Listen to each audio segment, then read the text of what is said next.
একেবাৰে কম দামত যদি আপোনালোকে এটা ছেকেণ্ড হেণ্ড মোবাইল ফোন কিনিম ভাবি আছে তেনেহ'লে আজিৰ ভিডিঅ'টো এতিয়াই শ্বেয়াৰ কৰি ৰাখক কিয়নো শ্বেয়াৰ কৰা 50 জনৰ বাবে তেওঁলোকে গিফ্ট এৱে ব্যৱস্থা কৰিছে কেনেকৈ পাব কি কথা সকলোবোৰ ভিডিঅ'টো যিটো আলোচনা কৰা হ'বই বৰ্তমান এই দোকানখনত মোবাইলৰ নতুন ষ্টক আহিছে যাৰ বাবে কাষ্টমাৰ লানি লাগিছে ইয়াতে আপোনালোকে আইফোনকে আদি কৰি এণ্ড্ৰইডৰ প্ৰত্যেকটো মডেল পাই যাব আৰু এমাহৰ বাবে ৰিপ্লেচমেণ্ট গেৰাণ্টি দিছে টেম্পাৰ গ্লাছ কভাৰ চাৰ্জাৰ সকলো বস্তু তেওঁলোকে ফ্ৰীকৈ আপোনালোকক মোবাইলৰ লগত প্ৰভাইড কৰিব তেনেহ'লে দেৰি নকৰিতে মোবাইলবোৰৰ দাম কেনেকৈ কি হয় সকলোবোৰ আপোনালোকক জনাই যাম ভাবিছোঁ আৰু তাৰ লগতে আপোনালোকে ইয়াত ওপেন বক্সও পাই যাব এফলে দেখিছে না মোৰ হাতত আছে আইফোন আৰু লগতে আছে এণ্ড্ৰইড মানে ইয়াতে আইফোনৰ ষ্টাৰ্টিং দাম হৈছে মাত্ৰ 5000 টকা আৰু এণ্ড্ৰইড হৈছে 3000 টকা গতিকে চিন্তা কৰিব নালাগে ইয়াত আপোনালোকে আইফোনৰ প্ৰত্যেকটো মডেল পাই যাব একদম 16 প্ৰ মেক্স লৈকে পাই যাব আৰু লগতে দিব তেওঁলোকে এমাহৰ বাবে আপোনালোকৰ ৰিপ্লেচমেণ্ট গ্যাৰান্টি গতিকে ইছনা নাম্বাৰ দিয়া আছে যদি আপোনালোকে মোবাইল লম ভাবিছে তেওঁলোকৰ লগত যোগাযোগ কৰক এটো আইফোন 15 হয় আৰু এফলে দেখিছে না এটা কতো দাগ না একদম নতুনৰ নিচিনা হৈ আছে এবোৰ কেনেকৈ হয় আপোনাৰ দাম এটো আপোনাৰ 42000 ৰ আইফোন 15 আইফোন 15 42000 আৰু এফালে এটো কি হয়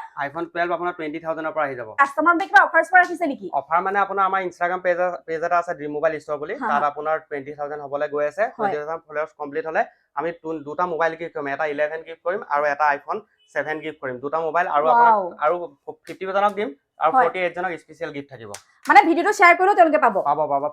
ফলো কৰা থাকিব লাগিব তেতিয়া পাব গতিকে আপোনালোকে কি ঠিক আপোনালোকে তেওঁলোকৰ পেজটো ফলো কৰি কিবা আপোনালোকে আইফোন 11 হয়তো একদম গিফটত ফ্ৰীকে পাই যাব পাৰে